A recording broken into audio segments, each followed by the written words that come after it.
Très fort pour le Seigneur, tu peux t'asseoir. Nous sommes ensemble, hein? Nous allons aujourd'hui prier. Je disais, plus on avance, plus la prière change. Amen. Hein?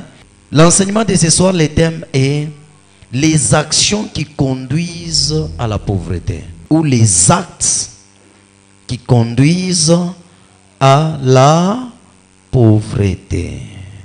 Nous sommes ensemble, hein? La pauvreté, c'est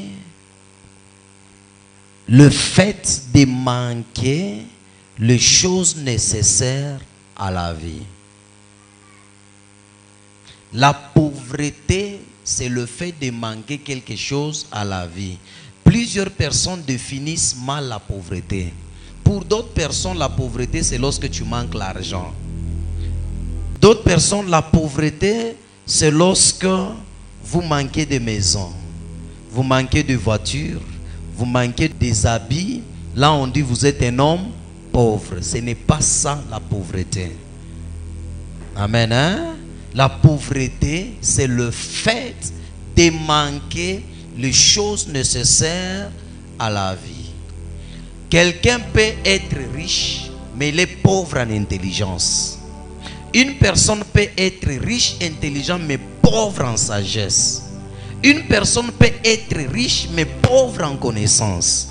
Une personne peut être pauvre en richesse, en matériel, en argent, mais riche en intelligence, en conception, en tout.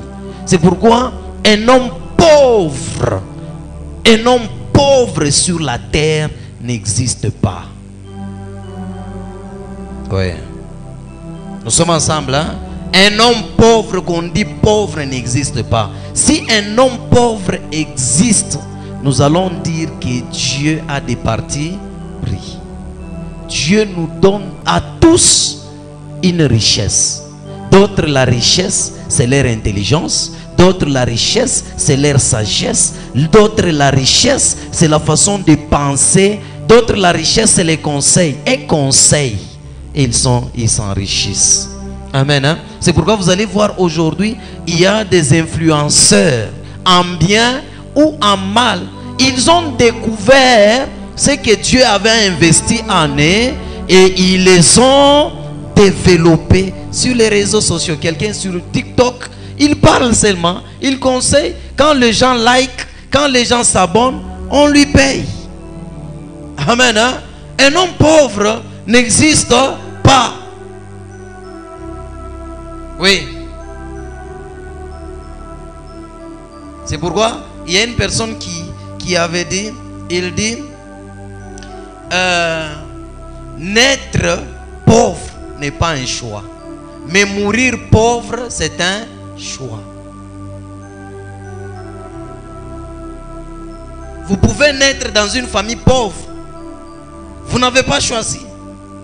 Vous pouvez naître pauvre, vous n'avez pas choisi. Mais mourir pauvre, c'est votre choix. C'est pourquoi vous allez voir, le Seigneur Jésus est né dans une crèche des animaux. Vous sentez là où, regardez d'abord dans une maison. Qui a déjà dormi une fois avec des poules, des vaches, non, des chèvres dans la même maison? Qui a déjà dormi comme ça? Moi, je l'ai déjà. Vous allez, quand vous vous réveillez le matin, même vous allez commencer à sentir l'odeur de ces choses. Amen. Mais Jésus est né dans des conditions pareilles. Mais il est mort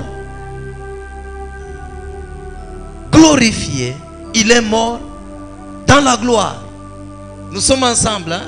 Oui, Abraham venait de la famille pauvre. Mais Abraham est mort riche. Nous sommes ensemble, hein? Oui. Un homme pauvre n'existe pas. Ce sont tes actions qui te conduisent à la pauvreté. C'est ça l'enseignement que nous allons donner aujourd'hui.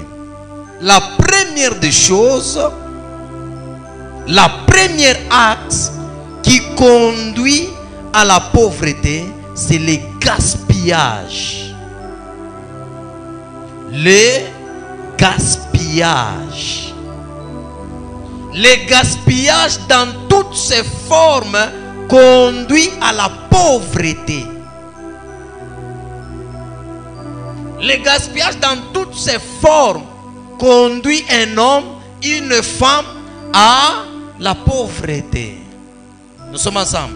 Lorsque tu gaspilles, dans le gaspillage, lorsque tu gaspilles le temps. Vous allez voir quelqu'un, il se réveille le matin, il gaspille le temps en quittant chez lui à la maison, il part chez son ami, il s'assoit, il commence à critiquer d'autres personnes, ils ne font rien, toujours parler. D'autres gaspillent leur temps sur les réseaux sociaux, Facebook, WhatsApp, TikTok, Instagram, je ne sais pas quoi, YouTube, mais les gens que vous suivez là et font le travail, ils sont payés, ils s'enrichissent. Amen. Hein? Le gaspillage du temps conduit un homme où? À la pauvreté. Le temps que tu gaspilles aujourd'hui à la télé, en train de regarder Novelas, en train de regarder Nollywood, en train de regarder je ne sais pas quoi. Ces choses, les gens que tu regardes, ce sont des comédiens. Ils gagnent leur vie en tournant des films. Mais toi, tu passes tout ton temps, du matin au soir, toujours à la télé. Tu ne fais rien, tu gaspilles ton temps. Ça va te conduire tout droit à la pauvreté.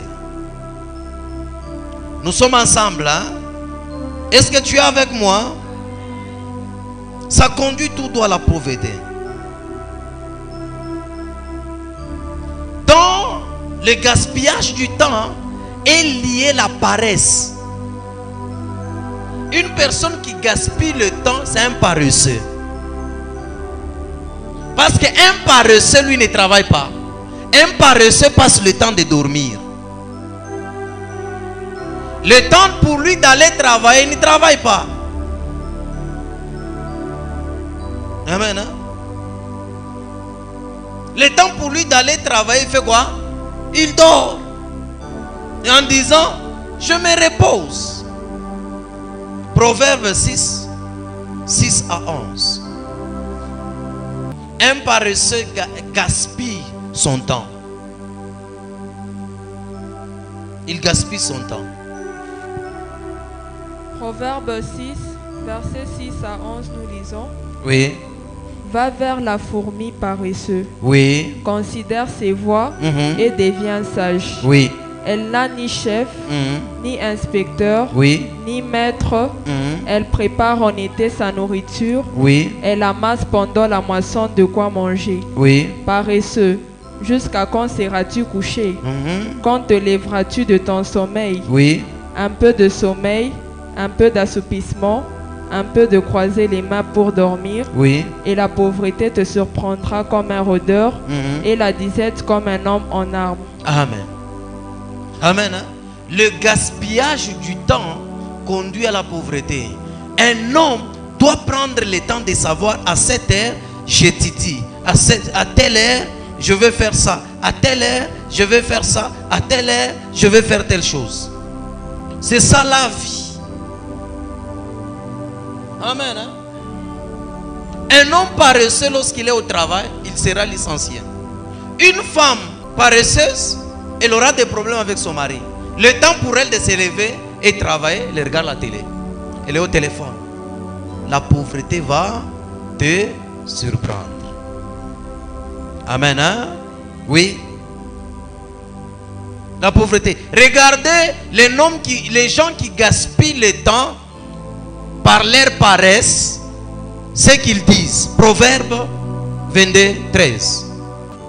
Proverbe 22, 13, nous lisons. Oui. Le paresseux dit, oui. Il y a un lion dehors. Oui. Je serai tué dans les rues. Dans les rues. Quand quelqu'un vient chez toi, aujourd'hui il vient, le lendemain il vient, après il vient, il faut un jour, tu le mets là, tu le fais asseoir, tu lui dis, tu viens chez moi. Maintenant, qu'est-ce que tu fais chez toi? Qu'est-ce que tu fais de la vie? Tu viens toujours me parler. Tu viens me rendre toujours visite. Qu'est-ce que tu fais? Tu es un paresseux. Va travailler. Va travailler. Amen. Hein? Le gaspillage du temps est très mauvais. Ne gaspillez pas le temps. Je dis ceci. Lorsque vous passez le temps, vous gaspillez le temps ne s'arrête pas. Le temps avance. Votre montre de la maison continue. Regardez, on était au 1er janvier 2024. Aujourd'hui, nous sommes le 20 août 2024. Nous tendons vers la fin de l'année. Qu'as-tu fait de cette année? Qu'est-ce que tu as réalisé dans cette année? Ou soit, l'année 2024 termine comme l'année 2023 avait terminé. Qu'est-ce que tu as fait? Ou bien, la dose de critiquer les autres s'est ajoutée. C'est ce que tu as gagné. Tu critiquais 5 personnes, mais là tu es à 10.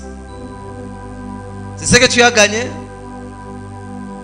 Tandis que ce que tu es en train de faire, tu tombes dans le piège qui dit: tout celui qui se liguera contre toi tombera sous mon pouvoir. Le fait de critiquer les autres, tu te ligues contre cette personne, tu vas tomber et tu seras dans la pauvreté. Le paresseux dit: il y a un lion dehors. Hein? Il y a un lion dehors. Je serai tué dans le riz.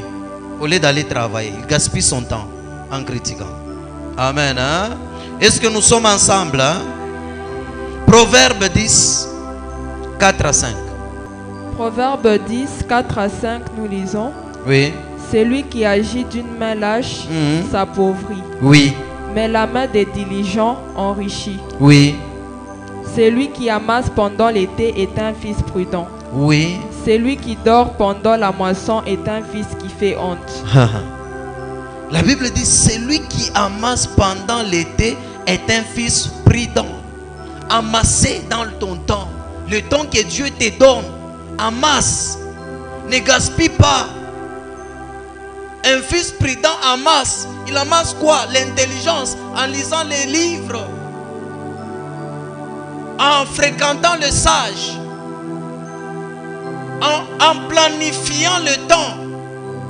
De telle heure à telle heure, je dois faire ça. De telle heure à telle heure, je dois être telle passe. De telle heure à telle heure, je dois être comme ça. Pas les gens, quelqu'un, il se lève le matin, il n'a aucun programme de la journée, il n'a aucun programme de la semaine. Il est un chrétien. Il commence la semaine du dimanche au samedi. Il n'a rien de ce qu'il a planifié. La Bible nous dit ceci: recommande ton sort à l'Éternel et tes projets réussiront. Qu'est-ce que tu recommandes à Dieu chaque jour? Qu'est-ce que tu recommandes à Dieu chaque semaine? Qu'est-ce que tu recommandes à Dieu chaque mois? Et qu'est-ce que tu recommandes à Dieu chaque année? Celui qui amasse à l'été est un fils prudent. Mais celui qui dort pendant la moisson est un fils qui fait honte. Donc cela veut dire il va s'appauvrir. Celui qui agit d'une main lâche s'appauvrit. D'une main lâche, c'est quelqu'un, c'est comme des personnes, tu commences la faire, tu commences, après un temps, tu abandonnes. Au lieu d'aller au travail, tu restes d'abord. Il faut ouvrir le travail à 7 h, toi tu arrives là-bas à 10 h. Ça c'est d'une main lâche. Tu t'appauvris. Nous sommes ensemble, hein? Tu t'appauvris. Il faut être.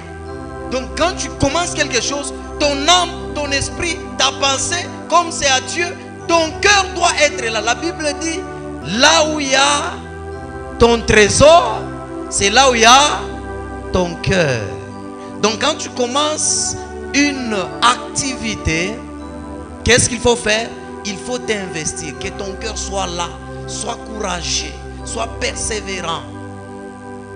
Ne te vois pas déjà boss au début. Ils n'ont pas encore décollé. Tu te sens boss parce que tu as mis 100 dollars ou 20 dollars dans la poche. Tu es pauvre. La deuxième des choses dans le gaspillage de l'argent. Il y a des personnes qui gaspillent l'argent en désordre. Qui gaspillent l'argent en désordre. Le gaspillage de l'argent conduit à la pauvreté. Lorsque tu as 100 dollars, tu gaspilles tout facilement. Tu dépenses tout facilement. Tu seras pauvre. Le gaspillage de l'argent conduit où? À la pauvreté. Tu as 100 dollars, mais les 100 dollars là, réfléchis. Il y a des gens qui ont commencé le commerce avec un 100 dollars. Il y a des gens qui ont commencé une entreprise avec un 100 dollars. Toi, tout ce que tu trouves comme argent, tu dépenses. Maquillage, salon, et ongles, et telle chose, et ceci, au manger, et tout. Il y a quelqu'un, dès qu'il trouve l'argent, il mange même ce qu'on ne mange pas. Il achète même ce qui ne s'achète pas. D'autres vont même acheter la nourriture des chats qui n'a pas de chat. D'autres achètent la nourriture des chiens bergers, mais ils n'ont pas de chiens. Ou soit ils ont des chiens qu'on appelle les chiens de Kistenji. Ces chiens-là mangent partout, mais lui part, il gaspille l'argent. Il se sent aussi, il entre dans le supermarché, il voit quelqu'un qui achète la nourriture des chiens bergers, lui aussi, il prend aussi. Tu gaspilles ton argent en désordre. Ça va t'amener où? À la pauvreté. Ton mari gagne combien? Mais les choses que tu fais, tes dépenses dépassent ton salaire. Ça dépasse ton salaire. Dis à celui qui est à tes côtés, ne dépense pas ton argent. Amen. Hein? Et regardez comment les gens dépensent l'argent. En première position, lorsque tu trouves l'argent, pour que tu sois en abondance, qu'est-ce qu'il faut faire? Il faut, la première des choses, tu trouves l'argent, tu mets l'argent là-bas. Tu prends ton carnet de projets, tu le mets là-bas. Tu commences d'abord par enlever la part de Dieu. Hein? La dîme, tu mets à côté. C'est pourquoi plusieurs personnes deviennent pauvres quand ils n'enlèvent pas quoi? La dîme. Oui. Vous enlevez la part de Dieu. La Bible dit à César ce qui est à César, à Dieu ce qui est à Dieu. Tu mets là-bas. La deuxième des choses, tu regardes les dépenses de la maison, le loyer, la provision à manger. Tu mets à côté. Nous sommes ensemble. La troisième des choses, qu'est-ce qu'il faut faire? Il faut penser aussi aux autres. Il faut penser aussi aux familles. Tu mets à côté. Dans les loyers et tout, si tu as les enfants qui sont à l'école, l'argent des enfants à l'école, l'argent de ceci. Le reste qui reste là, il y a payer l'hamburger, la pizza, ceci, les habits et tout. Après cela, il y a l'argent à investir. Il ne faut pas dépenser l'argent en désordre. Tu viens, regardez les gens qui mourront pauvres. Hein? Ce sont des personnes qui dépensent l'argent lorsqu'ils gagnent. Dès que l'argent entre, au même moment, ça sort. 2, ce sont des personnes qui ne donnent pas à Dieu, qui ne soutiennent pas les autres. 3, ce sont des personnes qui mangent tout. Proverbe 21:5. Proverbe 21:5, nous lisons. Oui. Les projets de l'homme diligent ne mènent qu'à l'abondance. Oui. Mais celui qui agit avec précipitation n'arrive qu'à la 17. Qu'à la 17. Donc quand tu trouves l'argent, tu te précipites en dépensant cet argent. Ça va t'amener à la pauvreté, à la 17. Amen. Hein? Dans le gaspillage, troisième point, le gaspillage de la nourriture. le gaspillage de la nourriture. Il y a des mamans, il y a des personnes qui gaspillent la nourriture en désordre. Toi, tu sais que vous ne mangez pas beaucoup, mais vous préparez les foufous. Vous allez voir là-bas 15 boules, mais vous mangez 3 boules. Et le reste, vous jetez. Ça va vous amener à la pauvreté. Le gaspillage de la nourriture. On ne jette pas la nourriture. Dis à celui qui est à tes côtés, on ne jette pas la nourriture. Amen. Hein? Lorsque la nourriture dort, le lendemain, vous faites quoi avec? Si vous ne mangez pas, hein, qu'est-ce qu'il faut faire? Il faut donner à ceux qui en ont besoin. Il y a de ces enfants comme ça. Quand papa amène le pain, vous mangez. C'est comme si vous êtes comme... Vous savez comment quoi? La souris mange. Hein?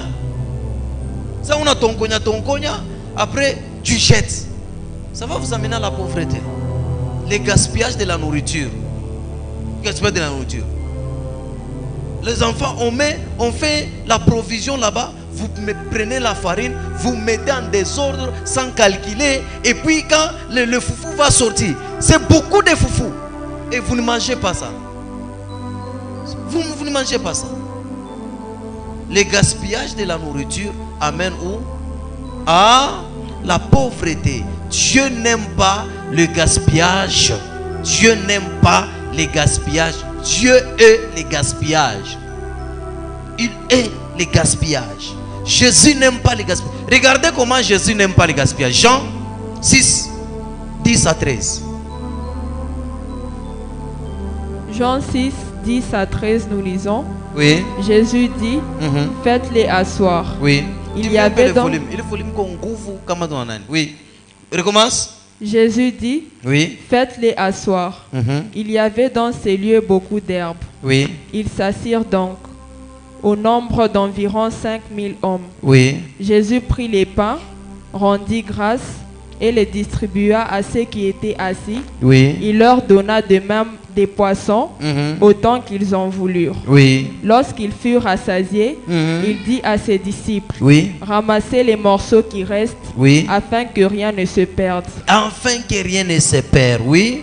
Ils les ramassèrent donc, et ils remplirent 12 paniers avec les morceaux qui restèrent, oui. des 5 pains d'orge, après que tous eurent mangé. Amen.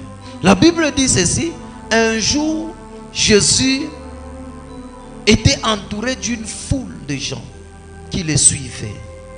Arrivé à un certain moment, depuis que ces gens-là les suivaient le matin jusqu'au soir, il appelait ses disciples pour leur dire, regardez, ces gens ici nous suivent depuis longtemps, mais ils ont faim, ils n'ont rien mangé. Qu'est-ce que nous pouvons les donner? On a amené un enfant qui avait le pain et le poisson.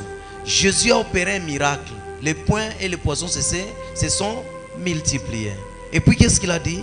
Faites-les asseoir, car le lieu où nous sommes a beaucoup d'herbes. Amen. Hein? Et puis on a distribué. Les gens ont mangé et ils ont jeté d'autres nourritures qui étaient restées. Jésus a dit ceci, ramassez même ce que ces gens ont jeté pour que rien ne se perde. Amen. Hein? Lorsque vous jetez la nourriture, c'est une perte. C'est de la perte. Et chaque perte amène à la pauvreté. Amen. Hein?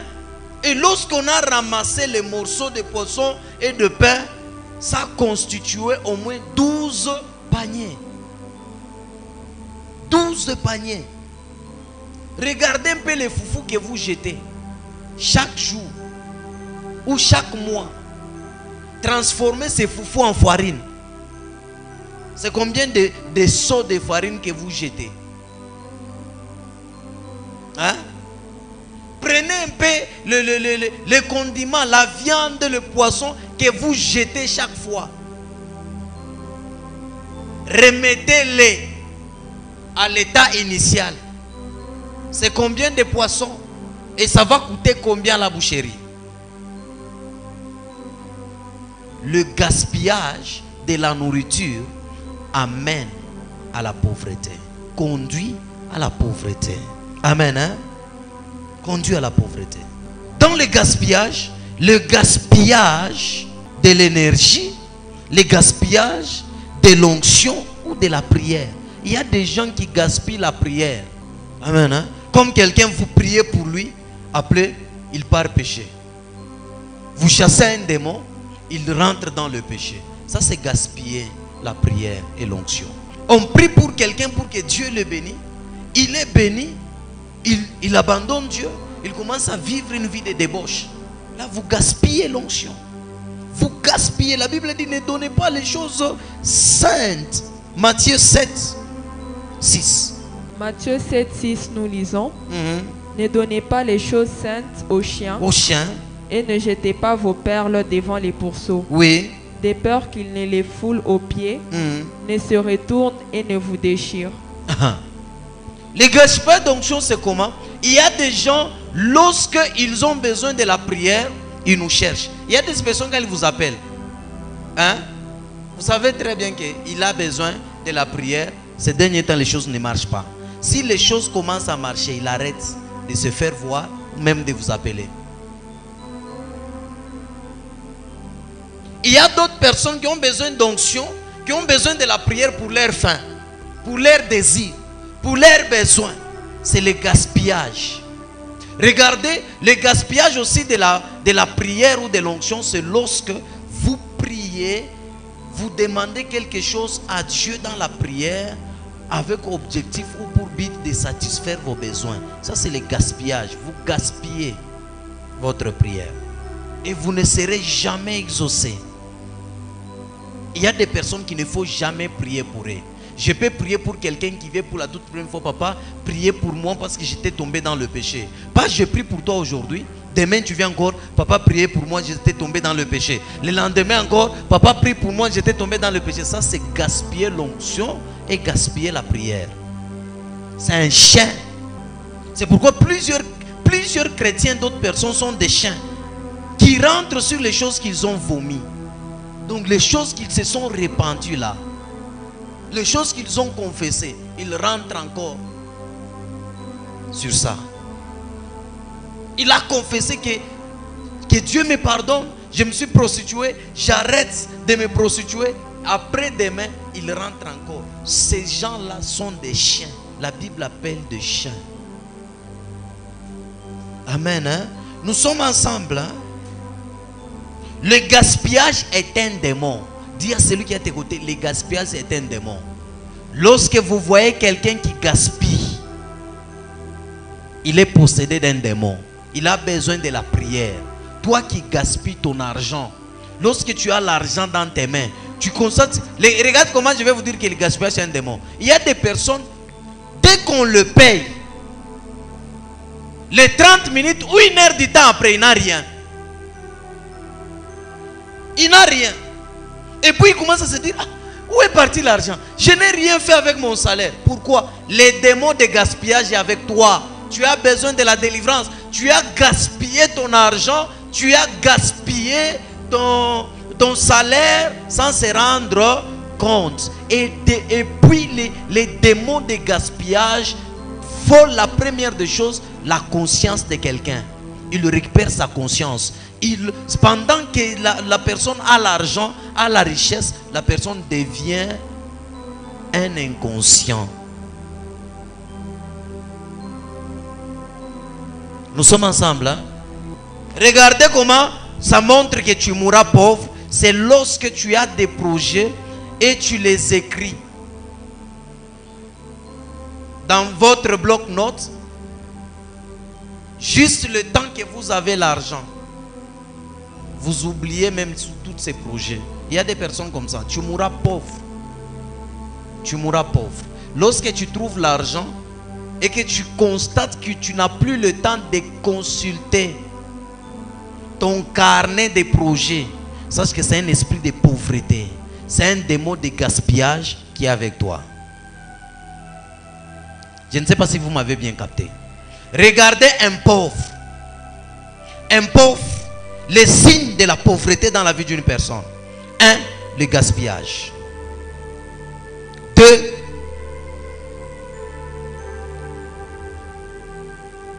les dépenses. Quelqu'un qui dépense en désordre. 3.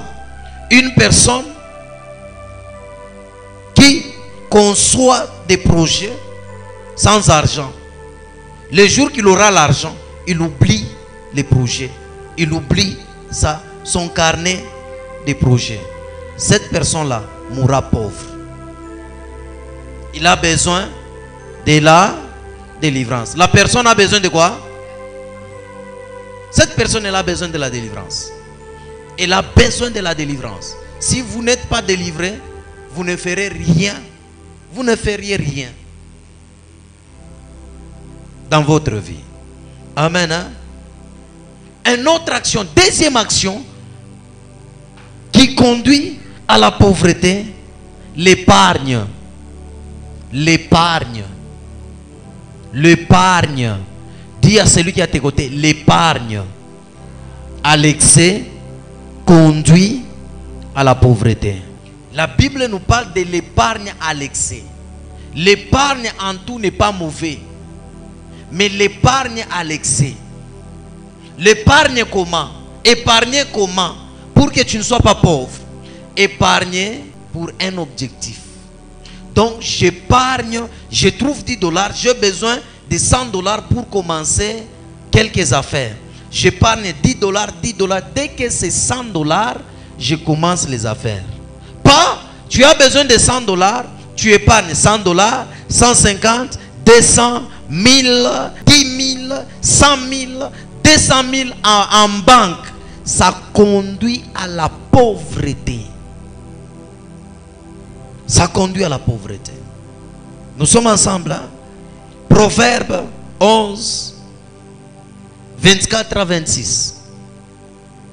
Proverbe 11, 24 à 26, nous lisons. Tel qui donne libéralement. Tel qui donne libéralement. Devient plus riche. Oui. Et tel qui épargne à l'excès. Oui. Ne fait que s'appauvrir.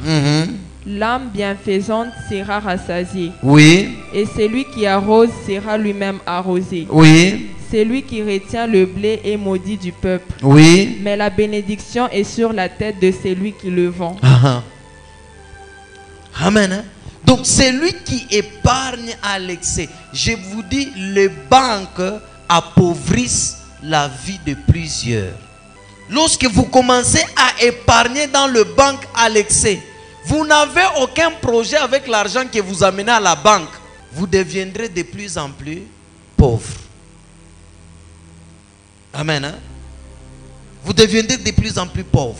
N'épargnez pas l'argent, mais investissez l'argent. Et la Bible dit, celui qui retient les blés est maudit du peuple. Donc retenir, c'est tu épargnes. Au lieu de vendre, au lieu d'investir, au lieu de faire fonctionner l'argent que tu as, mais toi tu épargnes, tu mets à côté. Amen. Hein? Toi tu épargnes, tu retiens l'argent, tu retiens ta marchandise, tu retiens. Mais la Bible dit, la bénédiction est sur la tête de celui qui le vend. Amen. Hein? L'épargne vous appauvrisse. Vous devenez de plus en plus pauvre. Oui. Amen. Hein? Toi qui épargnes à l'excès, tu as l'argent à la banque, 5 000 $, même 500 $, tu fais quoi avec? 100 $ à la banque, tu fais quoi avec?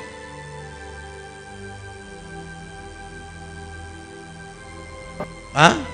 Tu fais quoi avec?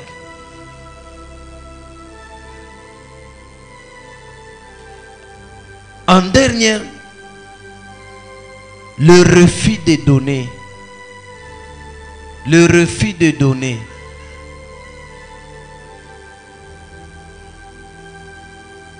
Conduit à la pauvreté. La Bible dit, tel qui donne libéralement devient plus riche. Lorsque vous ne donnez pas, Dans ce que vous gagnez, vous travaillez, vous avez un salaire. Vous ne donnez pas. Vous ne donnez pas à Dieu. Vous ne donnez pas aux autres. Vous ne soutenez pas les autres. Vous devenez de plus en plus pauvre. Amen. Hein? Celui qui donne libéralement s'enrichit plus. La Bible dit il s'enrichit, il devient plus riche. Il devient plus riche. Lorsque tu donnes, tu deviens. Lorsque tu donnes.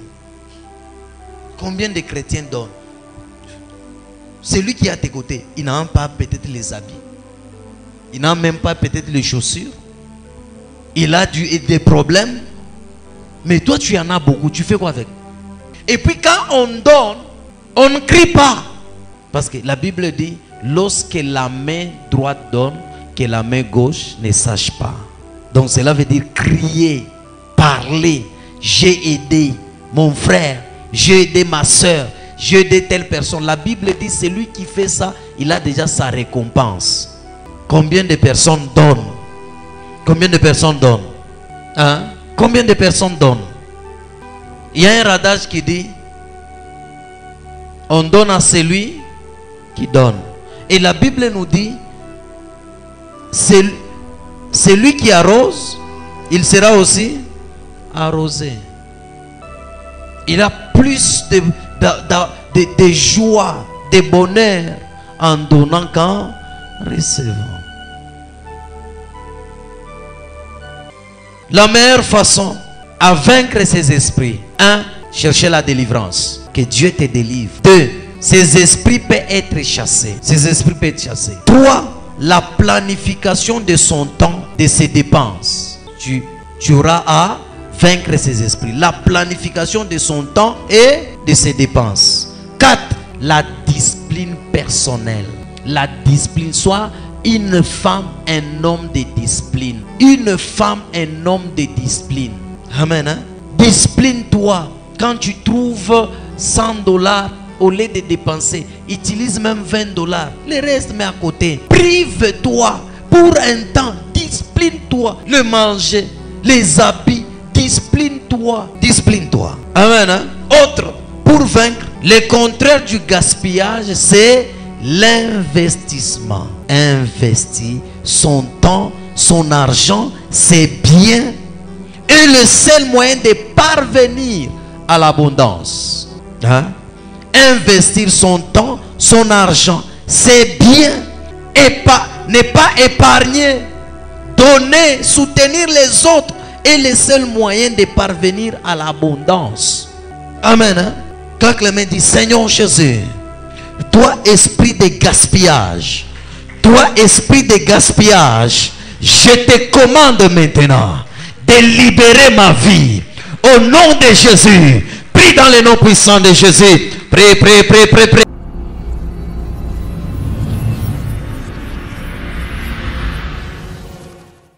Bien-aimés dans le Seigneur, nous c'est le ministère Ciel Ouvert, 6 sur l'avenue Biaï numéro 155. Bien-aimés dans le Seigneur, nous c'est le ministère Ciel Ouvert, 6 sur l'avenue Biaï numéro 155. Beloved in the Lord, be blessed.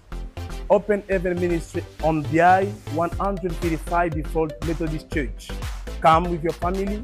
God will deliver you, will heal you, and necessarily you will see the hand of God. Be blessed in the name of Jesus.